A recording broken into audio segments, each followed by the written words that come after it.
Hi YouTube, I'm here with another recipe video from Blue Apron, and this one is the cumin-crusted pork with a fig and blood orange pan sauce.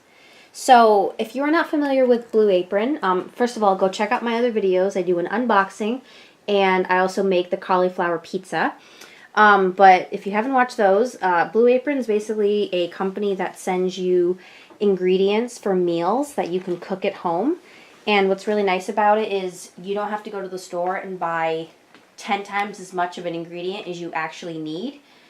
You can just, order your meals for the week and they'll send you just the right amount of ingredients that you need, which is really cool. So there's no food wasted, which is really nice.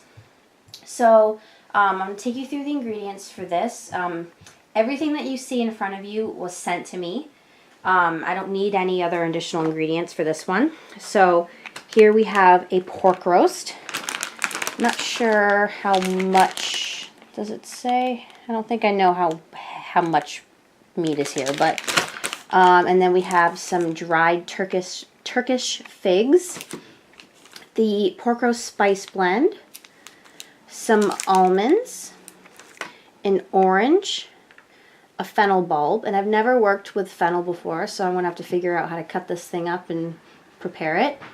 And then some semi-pearled farro, which is like a wheat product, and I've never used this either, so that'll be interesting. And then some red wine vinegar, which is nice because I don't have to go out and buy a huge bottle of it. They just send you a little bit.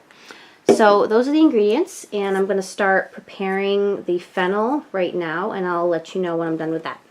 I'm currently cutting up the fennel into, pieces that are about, I don't know, 1/4 to 1/8 of an inch in thickness, and then maybe like 1/2 inch long. And then I'm going to squeeze this blood orange, both halves, into a bowl.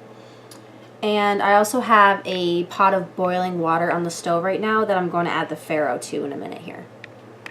I've chopped my fennel, and I've finally chopped my figs, and then I squeezed very little juice, my little sous chef squeezed all of the blood orange juice into the bowl that was possible, and that's really all it came with, which is kind of weird. Maybe that's normal, I'm not sure.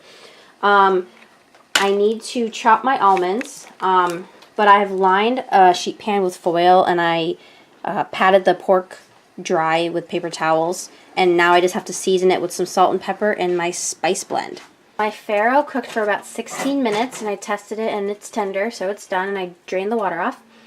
Now I'm going to add my pork that I've seasoned with salt and pepper and the entire spice blend packet, which obviously was a little too much because it didn't quite all stick, but now I'm going to sear it for about 3 to 5 minutes in some olive oil on medium-high heat.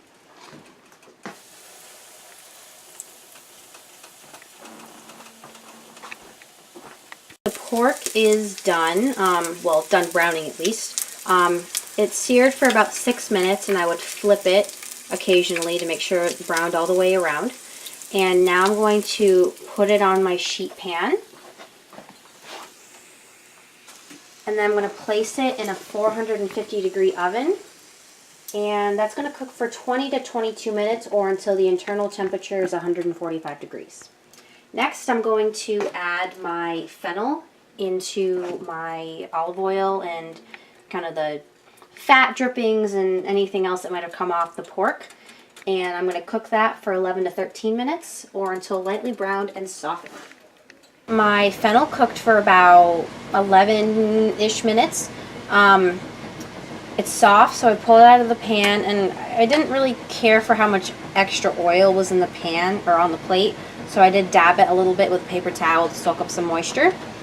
And now I'm going to add my fig into a clean pan. I just kind of wiped it out with a paper towel, and I added a little bit more olive oil. I'm going to cook this for 2 to 3 minutes, just until these soften up a little bit and get really fragrant. I cooked my figs for 2 to 3 minutes until they were soft and started smelling really delicious.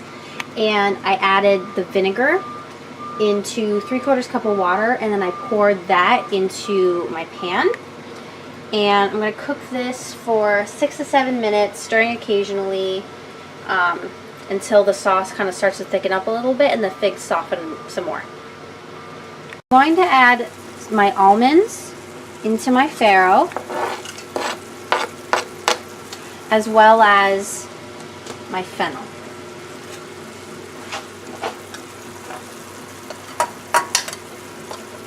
I'm going to drizzle it with a little bit of olive oil. Well, maybe not, because actually there's a lot of it in here. I probably won't do that. The directions say to, but I think I'm going to skip that part.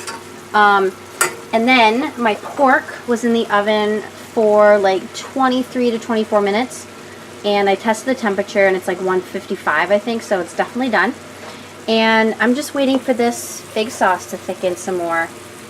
Again, too much water. 3/4 cup of water is too much. Once this thickens a little bit more, I'm going to turn off the heat, add my orange juice, and this thing will be ready to pull together.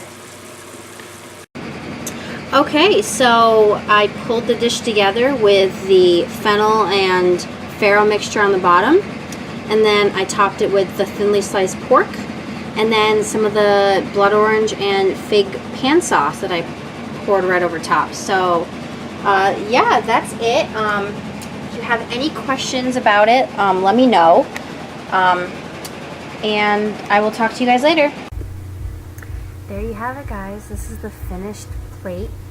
This was really delicious. I really enjoyed this a lot. The farro and fennel mixture on the bottom was delicious. It had so much flavor, and it was just a really interesting flavor combination that I'd never had before, and I really liked it. And the pork was cooked really well. It was nice and juicy, and it had a lot of flavor on the outside. That spice packet was really good. And the fig and blood orange mixture on top was good. It was really sweet, so you know, you definitely don't want to have that in high concentrations, but overall this was a really, really good dish. We ended up actually cooking this on Valentine's Day, so my boyfriend and I had a cute little Valentine's Day cooking and filming session, and then we ate this, so that was really nice. I've also included the recipe card, the front and the back of it, so you can see what ingredients you need and how to make it. So if you want to try it, I highly recommend it. It's really delicious. And then the nutrition fact sheet, as always. Thank you so much for watching. If you have any questions, do not hesitate to ask. Also, go check out my other videos about this Blue Apron company. I do another recipe video as well as a unboxing, or an unboxing video. So yeah, thanks for watching, guys. I'll talk to you later. Bye.